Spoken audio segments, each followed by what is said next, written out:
Well, good day, folks.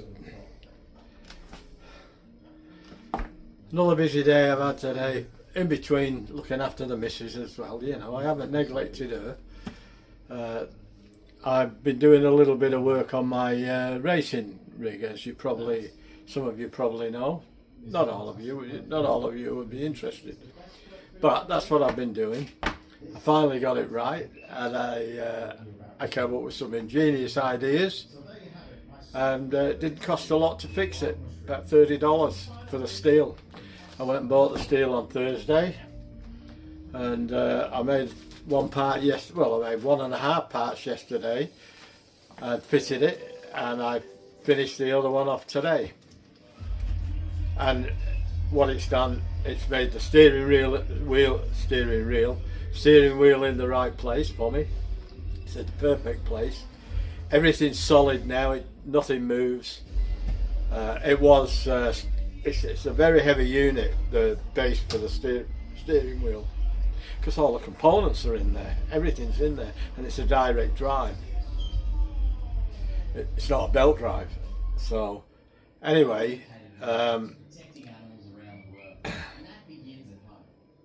managed to make these brackets. I've had to have a piece of wood about that long so as I can get the wheel closer to me where my racing chair is. So because of the weight of the body of the steering wheel, it was compressing it round about an inch, probably not quite an inch, 3/4 of an inch or so. And it was making it a little bit difficult to use and to see, and to be able to find where my buttons are.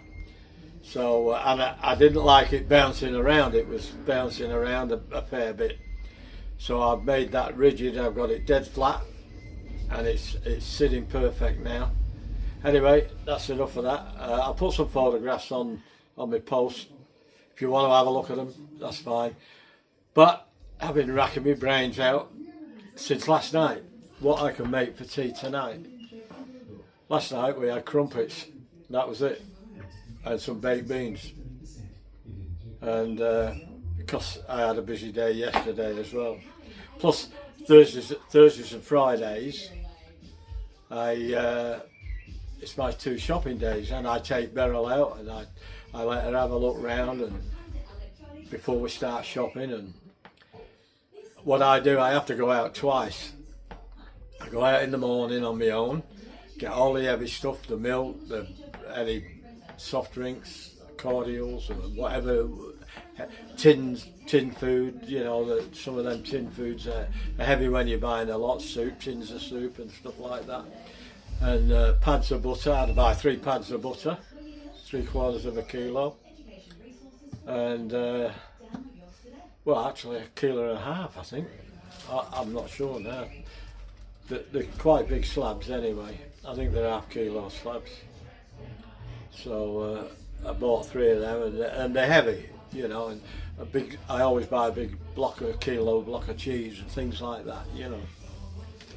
So I do all that, and I come back, unload it, put it away, and then take Beryl out. We go and have some lunch, cup of coffee, and then we do the small shopping. I have to go in some of the shops 2 or 3 times, because if I take a load of shopping bags with me, I can fill up 3, 4, sometimes 5, and I have to go back to the car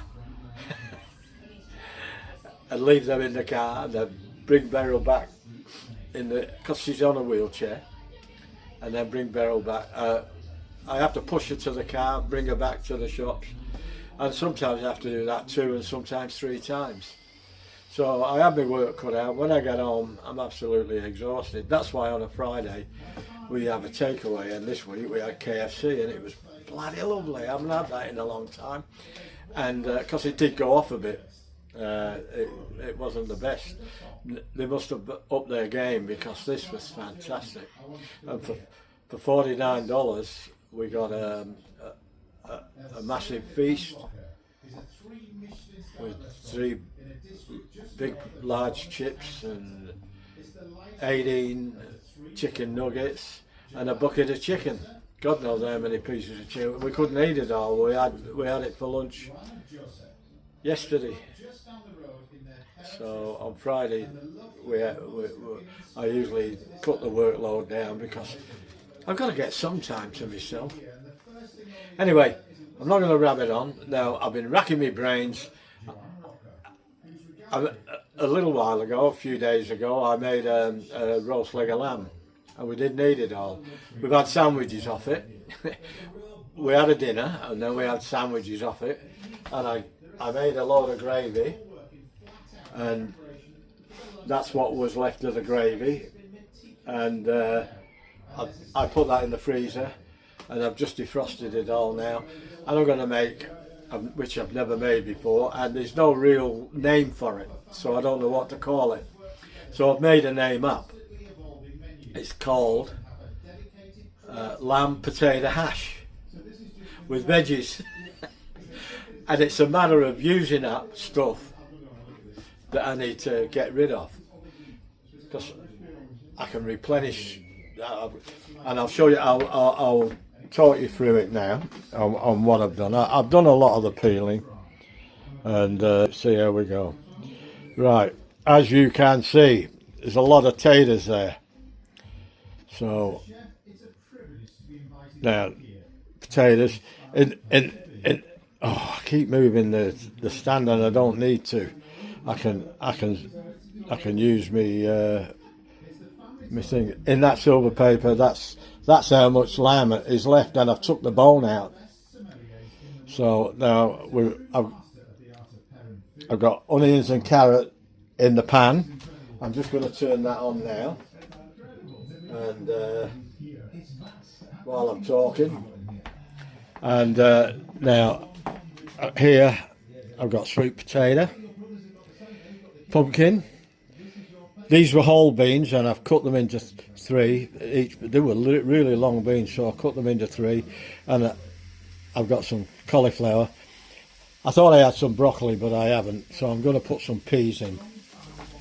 I might have some frozen broccoli, but I'm not that keen on it.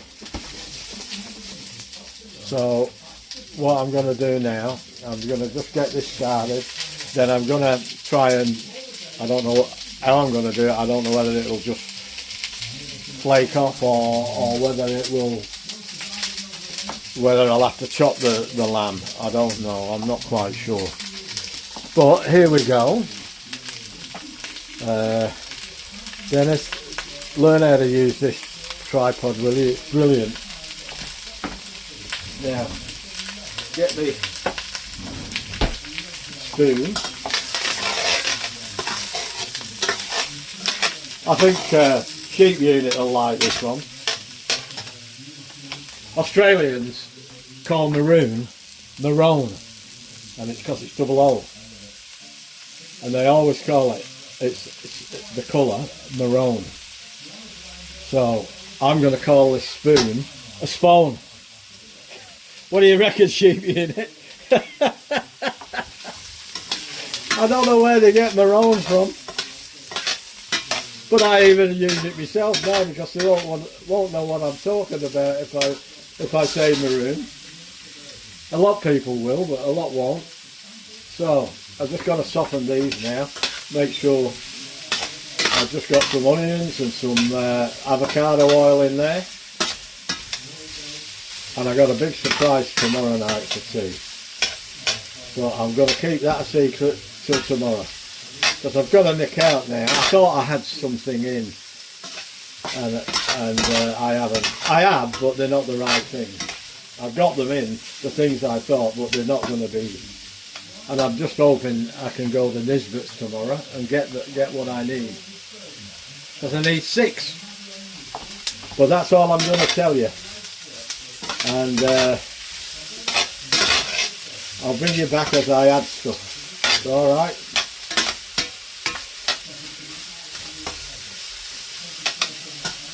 I see Sarge made curry and chips the other day. Oh, I could have ate that. Oh, Sarge, that looked lovely. You know. Yeah, I could have ate that all right. And Well, Tracy does some good stuff too. You want to go and check their channels out. It's Sheep Unit. I'm not sure what his title is for his thing. I should have looked it up, but I didn't. And it's Sarge. So just put it in YouTube and it should come up with his channel on and that, you know. And Tracy's cooking and some, oh jeez, I've forgotten again. Look, I'll try and put them in the comments if I remember or if I get time. Oh, I've had a busy day. Give me a break, people. Give me a break, Tracy. I'm sorry, mate. I know it, but I just can't think of it.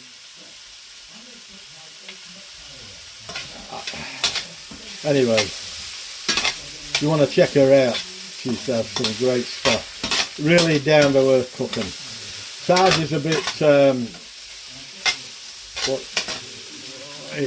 he's a bit ooh,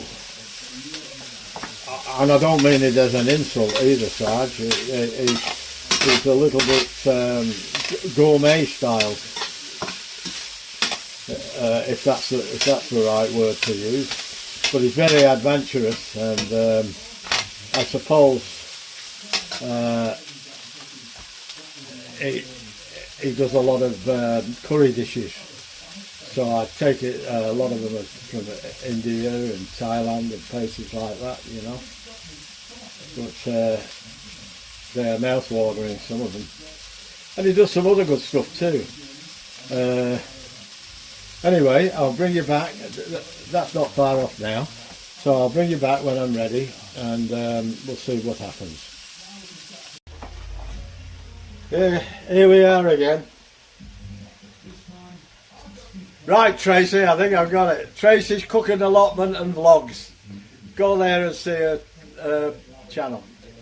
You won't be disappointed. She's pretty good at it. She's a really nice person. I get on really well with her. I get along well with most people. Even Sarge, even you, Sarge. I get on well with you as well. We've had a few hiccups, but no dramas here this end. Hope there's no dramas your end either.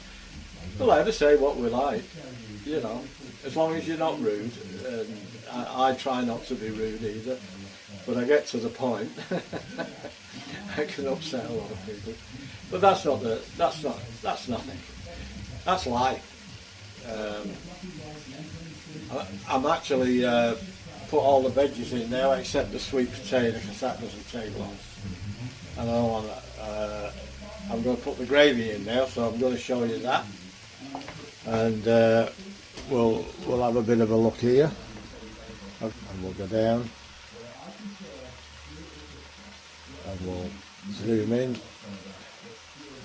There we go. There we go. There we go. There we go.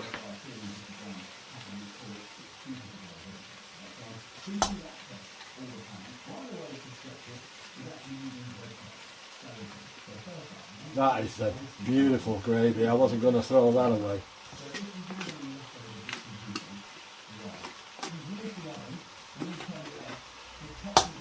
There we go.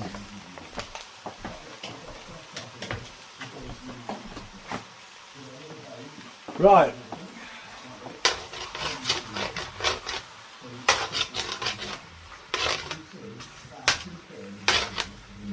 I'm going to put a bit of water with that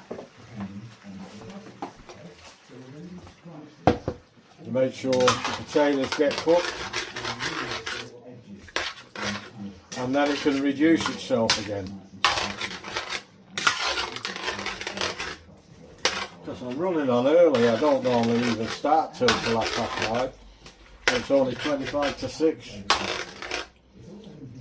Mainly because my son's not home from work, you know.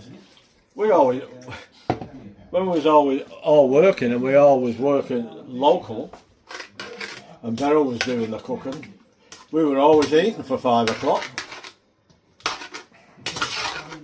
Because in Australia, well, I don't know whether it's the same today. I think it is, going off the rush hour traffic.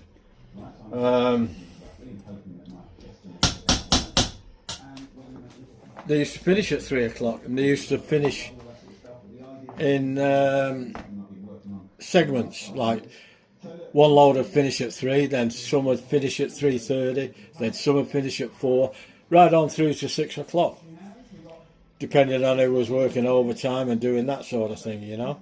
And it stopped the roads getting too congested. It was a good idea. I mean, it was still hard to get on because everybody wants to live in Sydney or the major cities.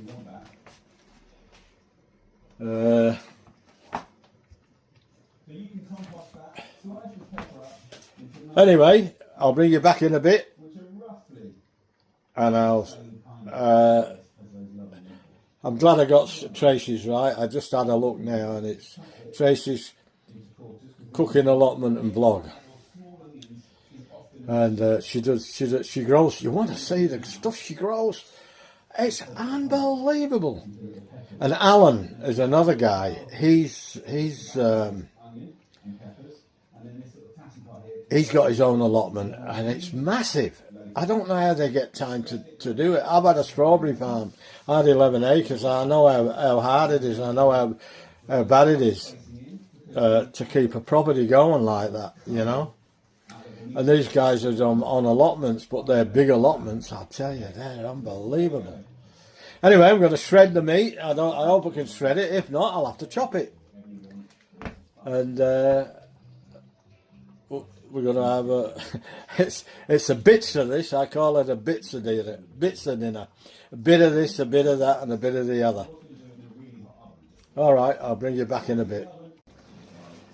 Okay, folks, time to put the meat in, and I've still got some left over for sandwiches.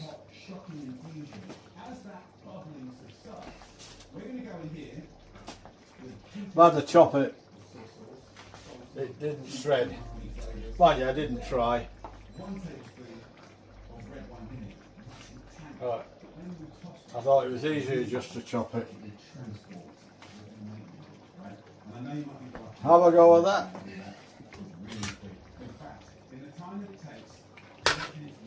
Give it a bit of a stir through. I've still got some lamb left sandwiches. And Beryl will love that. We'll probably have that tomorrow. Lamb sandwiches for lunch.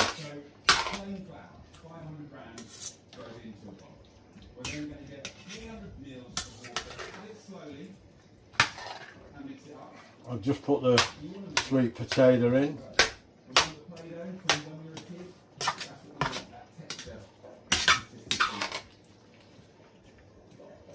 Right, I'll let that cook away for a bit. Clean up here. So just give it a neat and clean surface. And look, in 2 minutes we've got a nice. Just found a little bit more. Just going to wash your hands. I'm just going to tear it up, not cutting it. Because it's a plain fat. Too good to waste. It was beautiful leg of lamb, that. Well, the best one I've ever done, to be honest. The most tender one I've ever done. I've never had much luck with lamb, and I don't know why, and I've been reading about it. A lot of people are the same. I've got to salt and pepper this now in a minute. So I'm going to clean up first. Made a bit of a mess, and I'll bring you back in a bit. Okay, folks.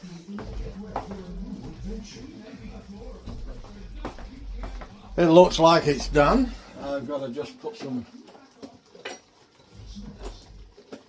salt in, and I've got to get a bit of pepper. I'm organised again.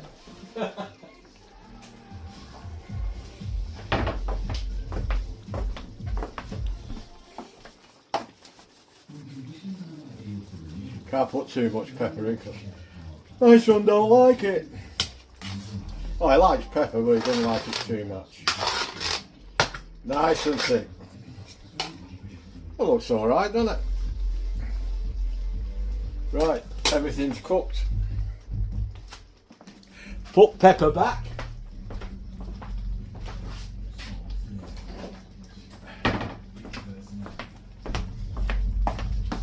And I'm going to dish barrels out. Give her a bit of cauliflower. There's plenty of meat in there. Hope she can chew it. With some carrots. Damn it, I forgot the peas. Oh well. Oh, there's plenty of beans in there for her. I'll just put some peas in there for now, for me and Glyn. Okay, I'll bring you back in a bit for a bit of a taste test. Well, there it is, folks. It's looking alright, smells alright. Smells pretty damn good to me. Have a go at that. It's time for a taste test, I think. Now we'll go back to my ugly mug.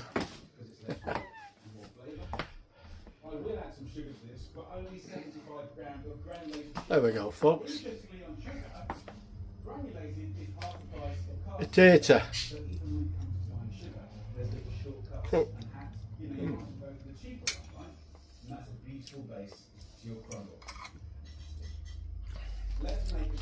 Carrot, peas, and meat.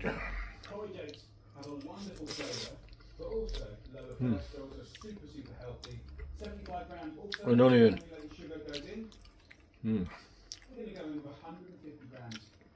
Definitely taste the lamb. Well, I made the lamb. I made the gravy out of the lamb drippings. Cleaned the floor again, haven't I? Anyway, folks, let's try these beans.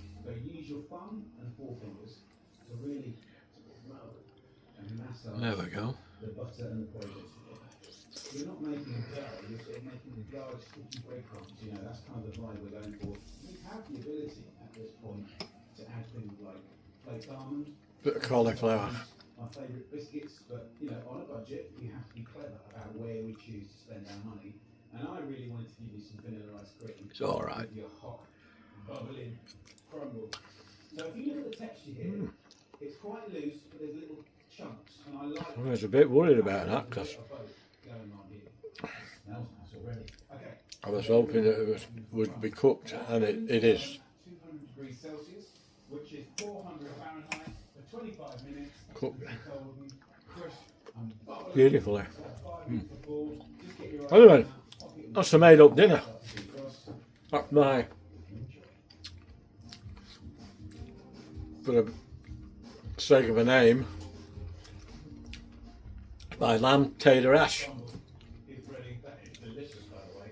with veggies and lamb gravy. That gravy. I'm really sad. There's no more left. It's all gone.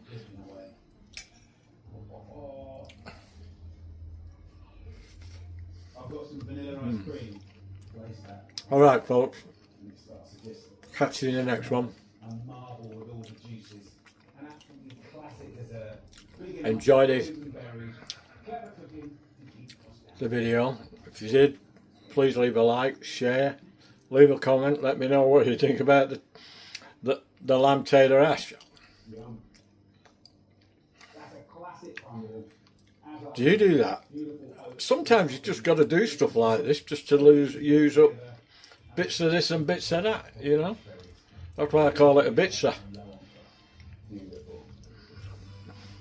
But it's alright. Not bad. Alright guys. I'll catch you in the next one.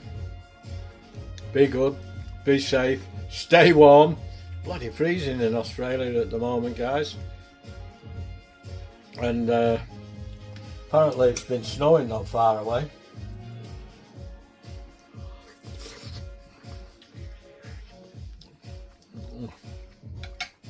Catch you in the next one. Ta-ra!